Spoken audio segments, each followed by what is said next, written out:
Good morning once again, everyone. Good morning. And today, when we say social media in your sleep business, it's going to be about how do you leverage social media. How many here have a social media account? Okay, great. So we've already got something going over here. The objectives of today, we're going to talk about the basics of social media. We're also going to discuss how do you leverage social media and interact with your potential customers. And in our case, we're looking at patients, but also referral sources. And learn how to leverage social media to improve your sleep center business. Disclosures, as you all know, I'm a co-host and co-founder of the podcast Sleep Tech Talk. And I also work for a company called Mannikarote. Sleep Tech Talk, how many people subscribed finally? All right, fantastic. You raise your hand first, so you get a prize. All right, round of applause for the young lady in the back. Thank you. All right. So let's talk about the basics of social media. All right, so what is social media before we go on? And as you know, this is going to be interactive just like yesterday. What is social media?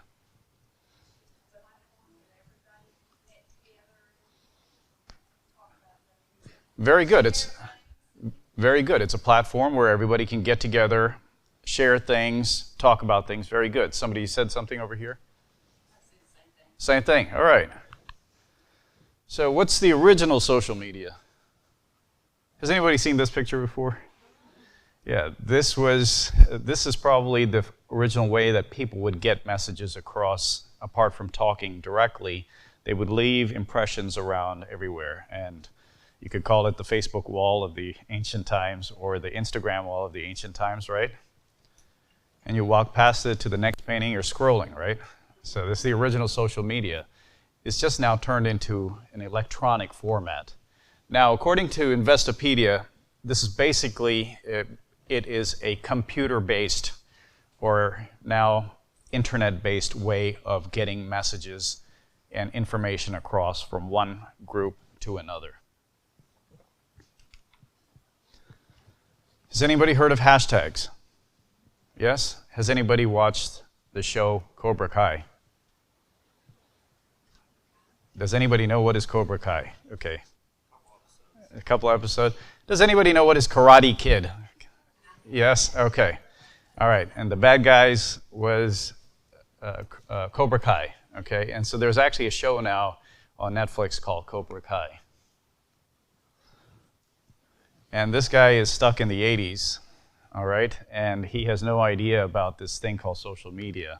And one of my favorite quotes from that is, oh, and put one of those hash browns at the end, like hash brown team Cobra Kai, and then send it to the internet, right? So lots of these social media pieces have hashtags with words and stuff on them. We're going to talk about that a little bit more in detail. But does anybody have an idea what a hashtag is or what it's used for? It's a connector to the same topic or connecting words. Very good. It's an ability, rather not an ability, it is something that allows people to connect the image or the words to whatever the post that they're trying to get to. And it actually creates more exposure.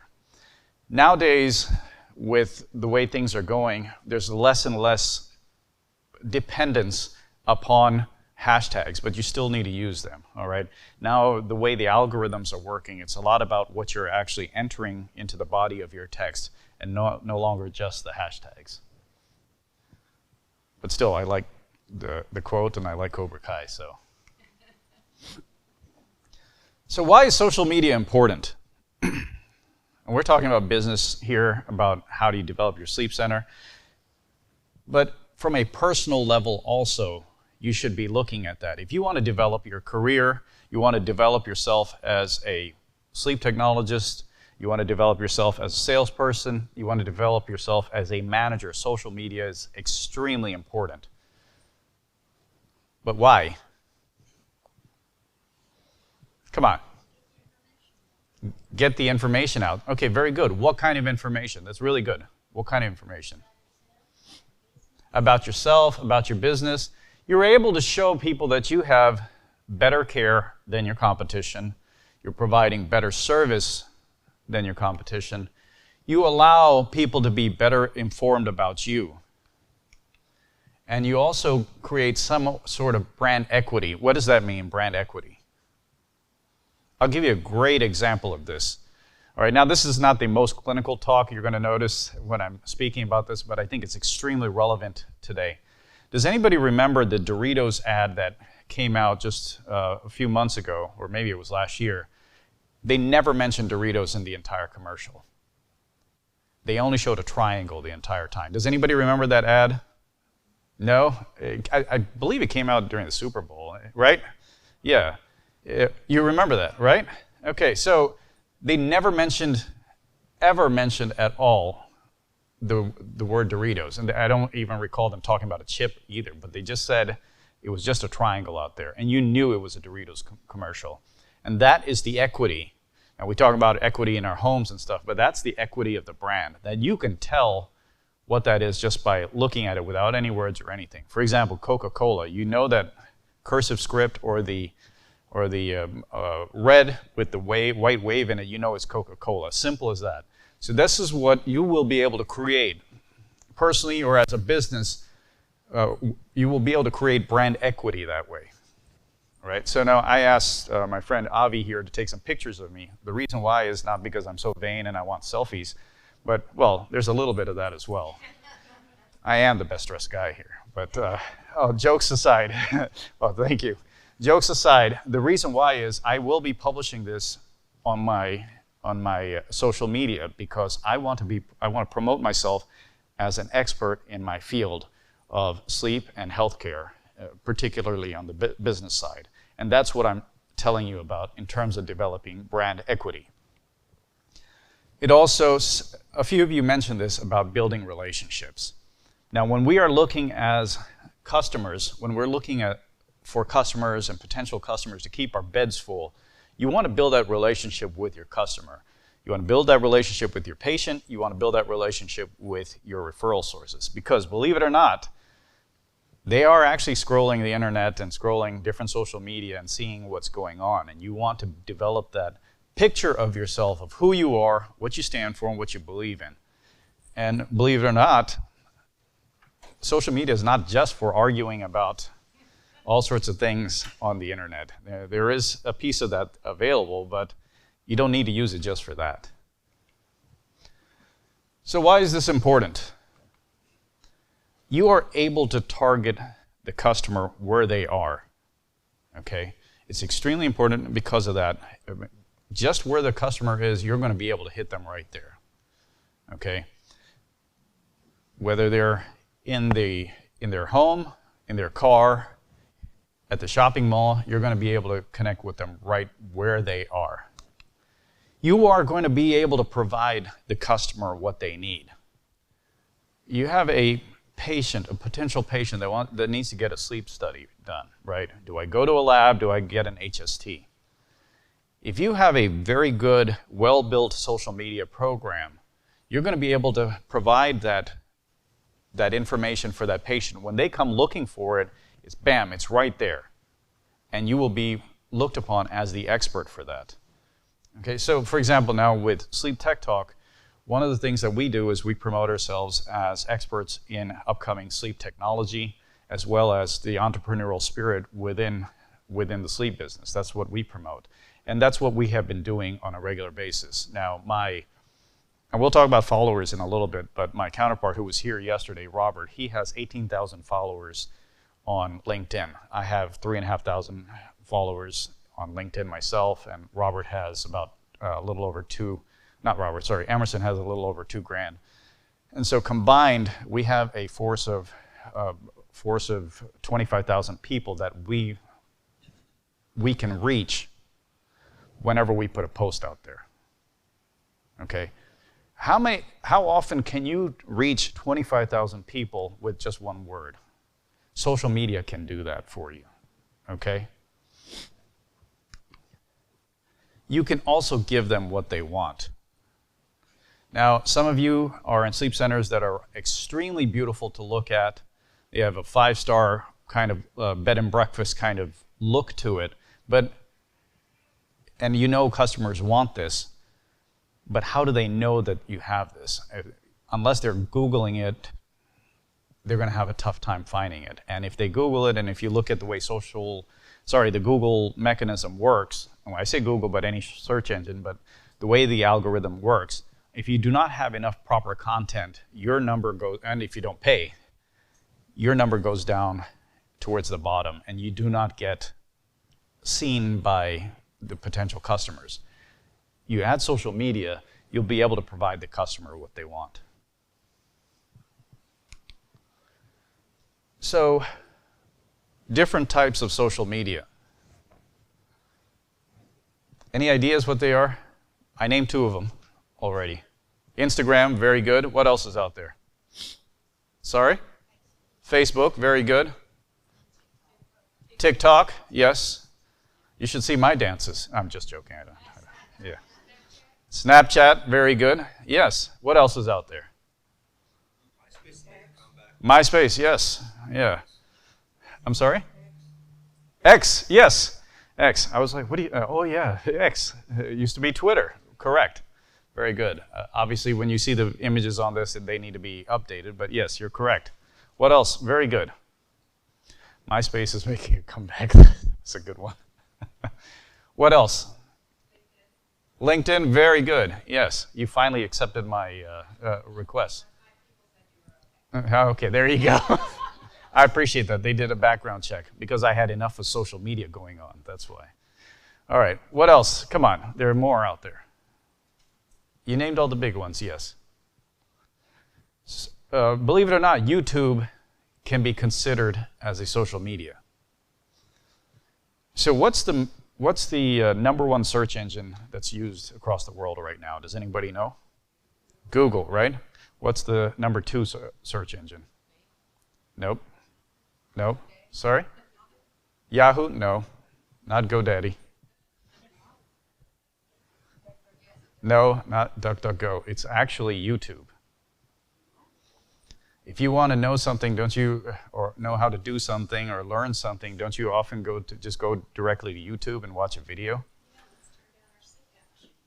Oh, I'm sorry? I said, yeah, patients go there to learn how to turn down. Yeah, exactly. Exactly. Yeah. How many patients, so many patients know the secret handshake, how to break into your CPAP and change the settings, right? Just because of YouTube. So YouTube is another one. And keep that in mind because it's extremely powerful. So with that being said, how do you leverage all this social media that we just discussed to interact with your customers? Does anybody not the guy on the left, but the other guy, do you know who that is? And this was much younger when I was much younger. All right, so there's a guy by the name of Gary Vaynerchuk. You know who he is? Okay, awesome. Yeah, a big-time hustler. Yeah, very good. And he goes by Gary V. What's really, really interesting about this guy is, just like he said, he's a big-time hustler. And he came, I can't remember what country his family's from, but his parents, they owned a liquor store, which carried predominantly wines. And he turned that business, they were profiting, making around 6 figures, like 100, 200K annually. But he turned that into a multi-million-dollar business. From there, he went on to create his own company that teaches how to leverage social media. Then he created a new company which represents sports people called VaynerX.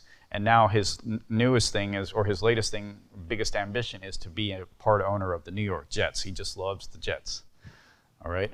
But here's how he did it. Here's the secret, which was no secret. And he gives you free information all the time, which was when YouTube was brand new, he went to YouTube and started recording videos about the wines that they had in his, you're nodding because you know the whole story, yeah, the wines that they had in his store, and he would taste them, and he would talk about it, and then that would increase the publicity to his to his family's wine shop, and they would come in, and people would buy it because he went directly to the customer. Now, all the wine connoisseurs, if there are any wine connoisseurs out here, no disrespect to you, but the wine connoisseurs, they did not like this because this guy was not part of the tribe. He didn't have any certifications. He was just a goon that, was in the family business. But he was talking in terms that a regular person could enjoy their wine. And from that, he built that small business into a multi-million-dollar enterprise. So that's the power of social media right there. So he talks about this. The right product and content will be key to building a vibrant personal brand. Okay, so currently what I'm doing right now, and I've had different phases in my life with the different things that I've done with social media, but currently if you look on LinkedIn, I'm branding myself as a strategic sales leader. That's what I'm doing. Okay, I also have a small piece of it, which is to promote my podcast, right? So there's a small piece of that, but you will see my social media is very tailored to that, specifically on LinkedIn, very tailored to that. So it's the right product and the right content. You will also need to be in the right place. Why am I doing this specifically on LinkedIn? That's the place that I'm doing it in, because as a sales leader, my intention is to get exposure to as many professionals as possible. Okay, so what does that mean? If you're looking at reaching potential patients, where will these patients be looking for information? You have to think about that and post your content there. So a combination of the right social media platforms and the right types of contents will give you the best results. What does that mean? You have to know which are the right pieces of social media. And that doesn't mean, we talked about Snapchat and TikTok. That doesn't mean that you go over there and start doing the dances and then post the puppy faces or whatever comes out of Snapchat and hope for the best. You have to have the right combination for that. There are people that have built multi-million-dollar businesses just because they got onto TikTok the right way and they didn't post dances, they didn't post lip-syncing songs or anything like that. They posted content that people are looking for, and as a result, they have been able to change the way they have done business. The same goes with Snapchat. You can actually find people that are building their businesses online with that as well. So where is your customer? Can anybody tell me? Everywhere, yes. Let's look at physicians or physician offices and referral sources. Where do you suspect that they will be more often seen? Sorry? Health grades. Health grades, okay. That is yes, but that is a website. We're talking about social media, so where would you suspect? Has anybody walked into a physician's office?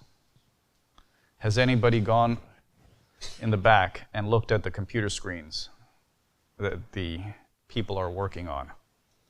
Somebody's laughing because they know where I'm going. You will see very quickly what is actually happening when they are not entering information into the patient's chart. They're either scrolling Facebook, or if you look at the phone on the side, they have Instagram popped up, or if you see them doing this, they're probably looking at TikTok. Okay, so pay attention to those kind of cues. You will have a stronger idea of finding where your customer is. Once you know where the customer is, this is when you will begin to develop a relationship. Let's draw some parallels, okay? Like the kids say, IRL. Does anybody know what that means? In real life, very good. All right. You get a mug.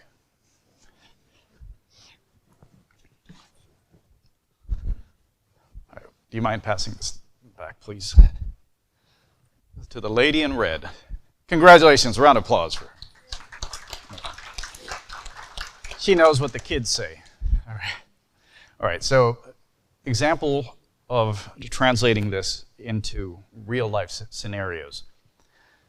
When we go to church, whether you go to church or not, or you go to whatever your religion of choice, let's just say church. When you go to church, there's a certain decorum that you maintain, right? When you go to a place of worship, you wear certain clothes, you act a certain way, and you'll interact with people in a certain fashion, right?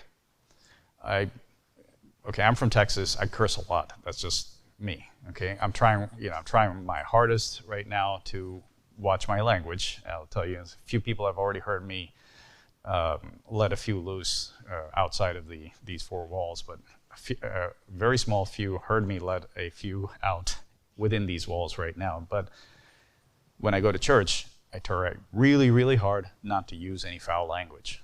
And most of us try to do that, right? Because that's the way to maintain your decorum and you build your relationships when you talk to people there. It's no different on social media. You have to figure out how are you going to interact and develop that relationship. So the content that you develop is totally up to you. You got to figure out what is your voice, how are you going to interact with the people that you want to interact with. You have to make it unique and interesting. Because I told you, the scrolling, if it's not going to cause them to stop, they're going to keep scrolling and you're going to go past everybody's eyes. And you need to cater it to your audience. Again, just like I talked about in the church situation, you have to develop your social media to work with your audience. I told you about the LinkedIn version. All my things are done in a very professional manner on LinkedIn. I do have other social media. It's not as professional because I choose to have a different voice in those media. And so ultimately, the content that you publish should have some value to your audience. Now, if you have Facebook, most of us use it like a family album or a place where people just get together to get updates about your family and just post whatever. When you're doing it from a business standpoint or a mentality of brand equity and brand development, it has to be very tailored. When I say tailored, there has to be some value that you provide to your audience. Now, anybody who sees me on LinkedIn, and if you haven't connected with me, I welcome all of you to connect with me on LinkedIn. You'll see every morning I wake up pretty early. I post a picture of my watch, and I have a quote of the day. That's what I do normally every morning. By the way, does anybody know who is Jocko Willink? Come on, nobody knows who's Jocko Willink? Okay, give me just a second, excuse me. Just like Dottie said, the allergies are kicking in, so sorry about that. Jocko Willink is a retired Navy SEAL commander, okay, task unit bruiser, and he was in the Middle East, and he led a lot of operations out of there.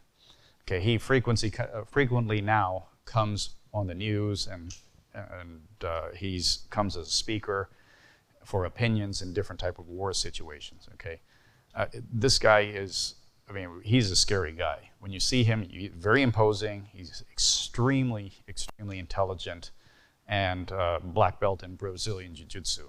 Okay, I highly respect the guy. I think a lot of him. This guy had almost zero social media. And he built a, sorry, I didn't realize I was squeezing this over here, okay. So he built his own social media empire, which created his own business. He had a business that he was running, and he created that just off of one podcast that he appeared on. And that podcast guy encouraged him to open up a Twitter account. Now it's called X, but opened up a Twitter account, which started. And then he began posting on Instagram because his people told him, you need to start going where the customers are. And his thing was always, he would post a picture of his watch. I just copied that. And as a result, I'm getting more connections on LinkedIn as a result of it. So when we say, you need to make it unique and interesting.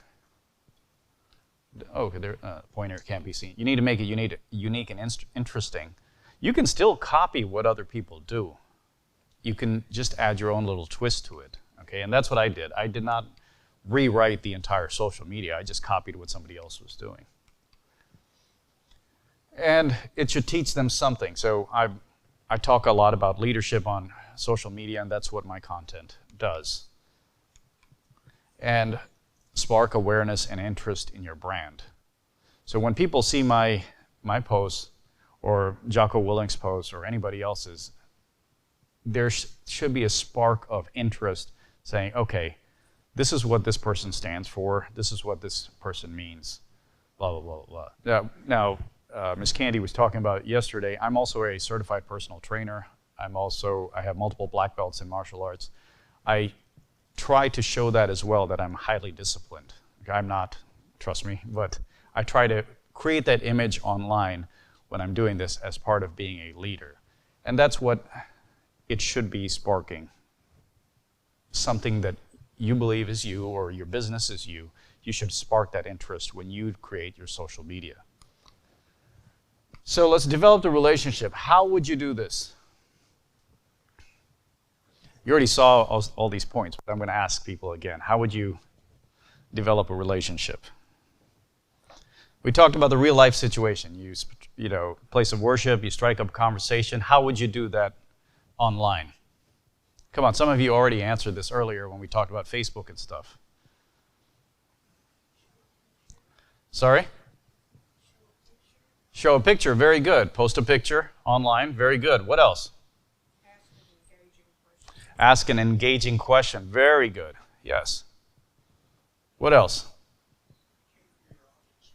Cater to your audience, very good, but how?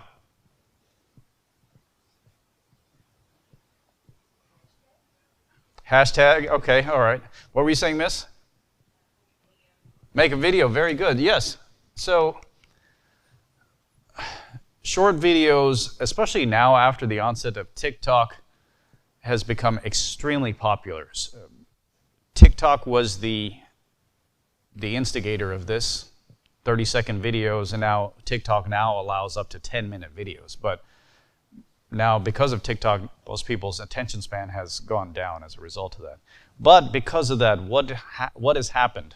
Instagram created a thing called Reels, where it's short videos, and because Instagram and Facebook are all owned by the same people, they also have Reels on Facebook, short videos. YouTube has even taken to it, where they have something called YouTube Shorts, 30-second videos or up to 3-minute videos. So you can have the short, ultra-short videos or up to 4-minute kind of videos. Those are considered short videos. Long videos.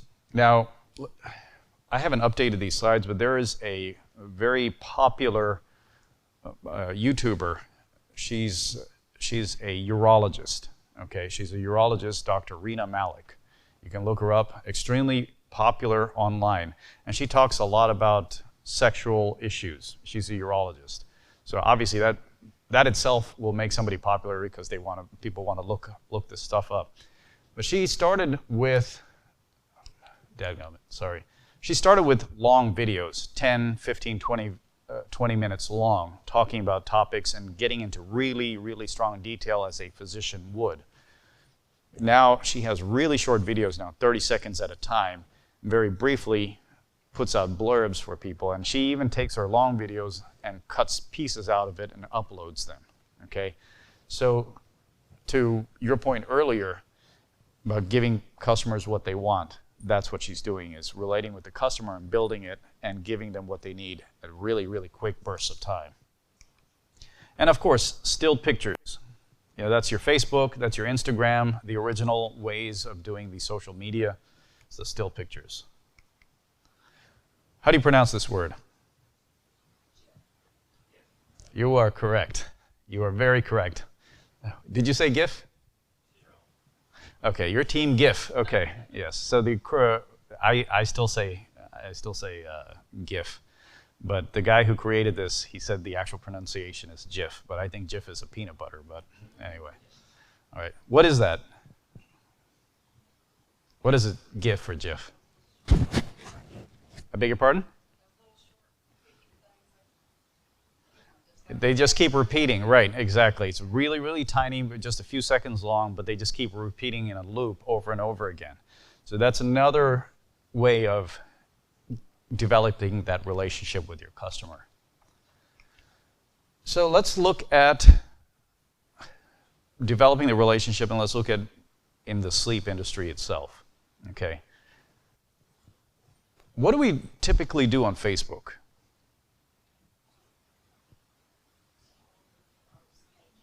Sorry? Communicate with friends and family. Yes? What did you say, miss? You scroll through people's pages, right? There's a news feed and you keep scrolling up very quickly. So you're looking at pictures, you're looking at your friends. I'm sorry? Or the marketplace. Very good. So if you think about it, a 30-minute video on sleep, regarding sleep health, Facebook is not the best place to put it. Does that make sense?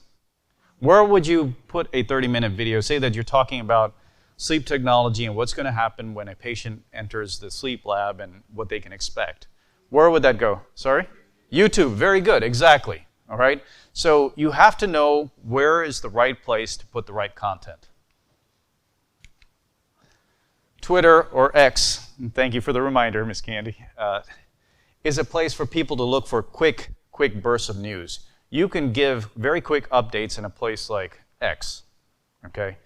That's what that's for. Don't expect to put a big ton of information, though there are people doing that. If you can engage your audience, they'll keep scrolling and go into the comments and continue to follow what you're doing on Twitter or X. But oftentimes, that's not the best place to put that kind of content.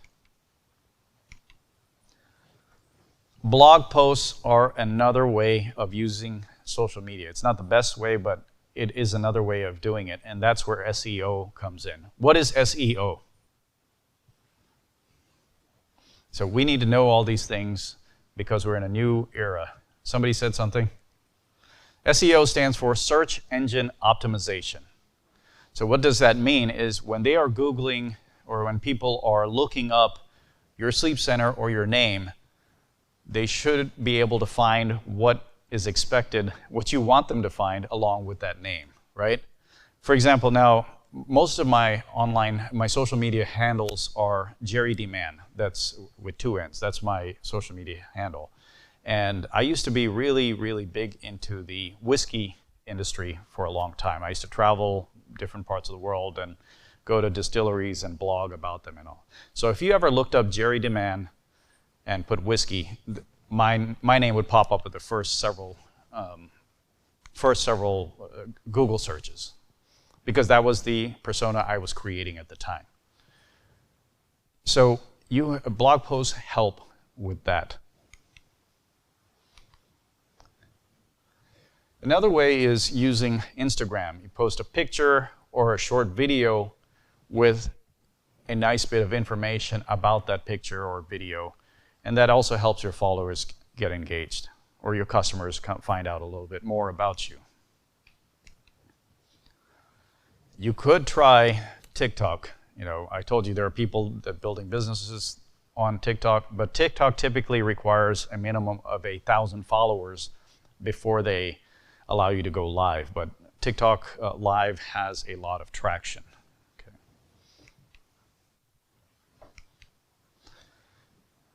So we talked a lot about LinkedIn. That could be a great place for you to put infographics. Does anybody know what an infograph is? Yes? No? Does anybody know what a histogram is? Does anybody know what a hypnogram is? Okay, all right. Imagine that, but translate that to business. Basically, it's a picture that has tiny graphics in it that relays a bunch of information for your customers. So for example, if you have a picture of, let's say, the stars and stripes, and then each stripe will talk about one particular thing. Talk about food, for example. The top stripe will be about this country, this state, the second stripe, this state, and so on and so forth. That's typically what an infographic is. It's a very catchy looking picture with bursts of information. All right, so we talked about all these different pieces. Now, how are we going to leverage that for your sleep business? And it's not about followers. Now, There's a lot of words to read. I'm going to summarize it for you. Now, this lady by the name of Ari, she's what they call a social media influencer. I don't even know if she exists anymore, honestly, but I put this here because it's a very, very good case study. If you see at the top there, this particular post had almost 36,000 likes. That's a lot of likes for one post, right? And what this was about, this particular post was about the fact that she had like 100,000 or 1 million followers or whatever, and she decided to drop a clothing line. I'm gonna start a clothing line. I've got this many followers. So she went into the design process, and if you all know anything about that, when you're doing this, you have to pay for designers, then you have to find a supplier, and then you have to have somebody that build out this thing, then you need to get inventory, then you need to find a place to put things together. Kind of sounds like running a sleep center, doesn't it? That's what she did, and she had a big inventory of her clothing line, and her first product was a bunch of t-shirts. And when she released it, she sold all of 30 t-shirts. And she was very upset, and we were talking about in the break about entitlement. She was very upset by the fact that with all these followers, nobody supported her, and she was only able to sell 30 t-shirts. So she posted this, saying that, I thank you so much for your support with the 30 things, but I really thought I was going to be getting more support from you all. The only support she got were these likes. Nobody bought anymore. And then people started commenting saying that you're so entitled, you're horrible, blah, blah, blah. She took down the post. Okay, what's the lesson to be learned from that? And this is coming from Professor Amy Vanderveer of the University of Houston College of Business. To sell 30 t-shirts, you only need 30 followers. Okay? So it's not about the followers, it's about the quality of the followers, your specific followers that are going to become your customer. Okay, that's what it's about. The cool thing about Professor Amy is she doesn't have a PhD, and yet she's a professor over there. Really awesome lady. I hope I reiterate or made that very clear how important that is. It's not about the number of followers that you get. There was a time where the more followers you had, that's what it was all about. Now it's not about that. It's about the quality of followers.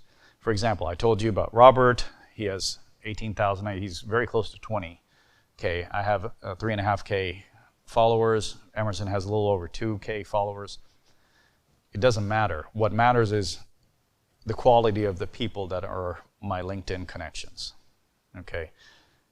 In order for me to get that information over to them. So, taking all this information, let's develop a relationship with our customers. This day and age, the stats show that 60% of the buyer's journey is made on, 67%, nearly 70% of the buyer's journey is made online. What does that mean? If you want to buy a widget, for example, now I have a phone in my pocket right now, okay? Or a phone case. Let's look at the phone case. I actually went online because I drop my phone a lot. I went online and I looked.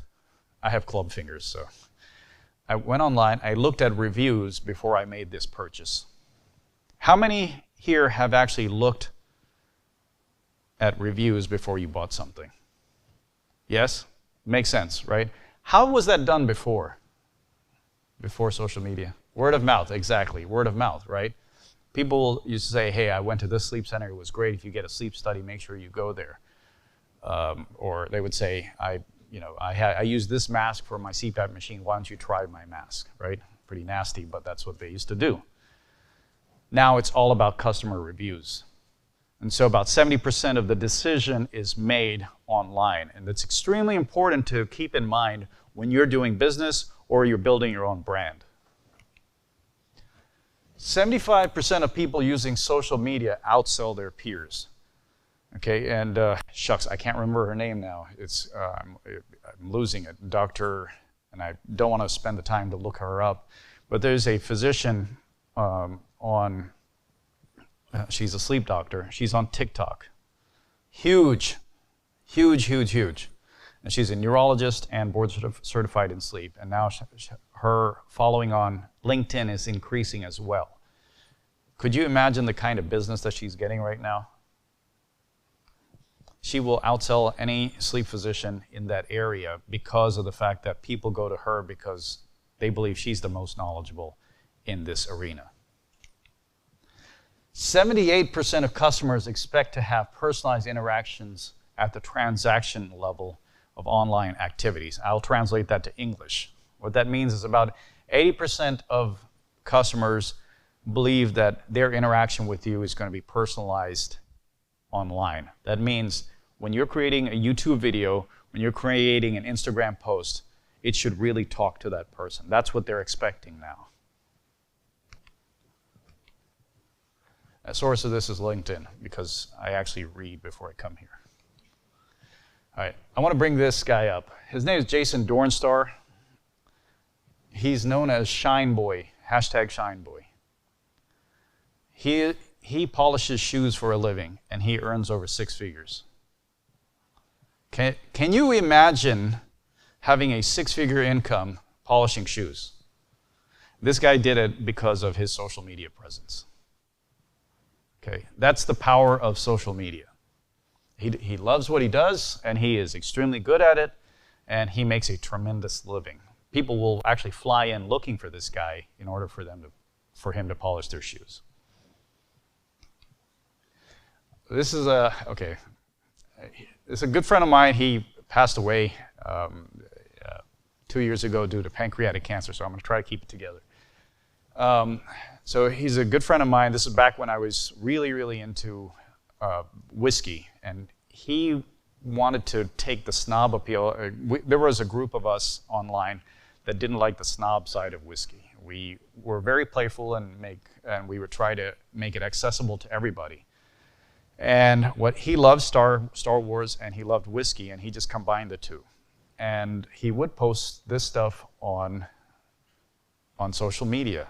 He became so famous. He became so famous that he had to quit his job at CNN. He used to work for CNN, and he had to quit his job there in order to do this full time. And he was traveling all over the world where distilleries would ask him to come in and take pictures with his toys and with the whiskey barrels and whiskey things and stuff like that. So for example, that's Balvenie, and he posed that and he took the pictures to make it look that way.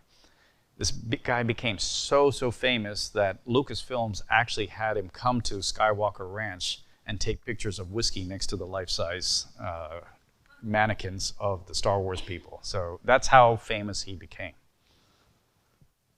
That's the power of social media for you, okay? And by the way, he did not have the bajillion followers or anything. He had a large following, like 63,000 or something like that, but they were the right group of people. Okay, this gentleman, he's now a personal friend of mine, and he is. I've trained with him in martial arts and stuff. But why I bring him up is he's the least likeliest guy you would think to get on TikTok. But how I became friends with him was TikTok. In 2020 was bored, and we were all stuck at home. My kids were on it. I wanted to see what this was about. And I started looking into martial arts and stuff that I liked and came across this gentleman here. He grew his following from around a few hundred to 60, 70,000 followers on TikTok, and it spilled over onto Instagram because people were asking him to come over there. And he became super famous, and he could not contain the number of requests he had to train people as a result of that. He became so famous that he began coaching online personalities. When I say the social media influencers, when they would have these YouTube versus Instagram kind of fights, he used to be one of the coaches for that as a result of that. And by the way, he's a world champion MMA. He fought in UFC 5 for anybody who's interested in that. He came into the quarterfinals. He got choked out in the quarterfinals, but he was one of the OGs of social media, and he still holds some world records for like most headbutts in a MMA fight. Yeah, all those fingers are broken, by the way, in that hand. Yeah. That's me. That was my first online class with him. I was finally able to meet him in person in Huntington Beach where I had a training session, and it was a very, very grueling training session. So that's Todd Medina. So does anybody know who Chuck Norris is? You do. Does anybody know who kicked his ass? Oh, part of my language. I practiced this earlier. Who kicked his backside? Does anybody know? That's right, Bruce Lee. Exactly. So Bruce Lee. And why I bring him up is just because I like martial arts. I love Bruce Lee.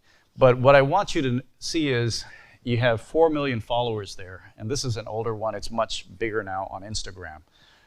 Why this is important is that nothing was happening with the Bruce Lee estate for years. There was no growth, no nothing. His daughter, Linda Lee, took up the mantle to start developing, Sharon Lee.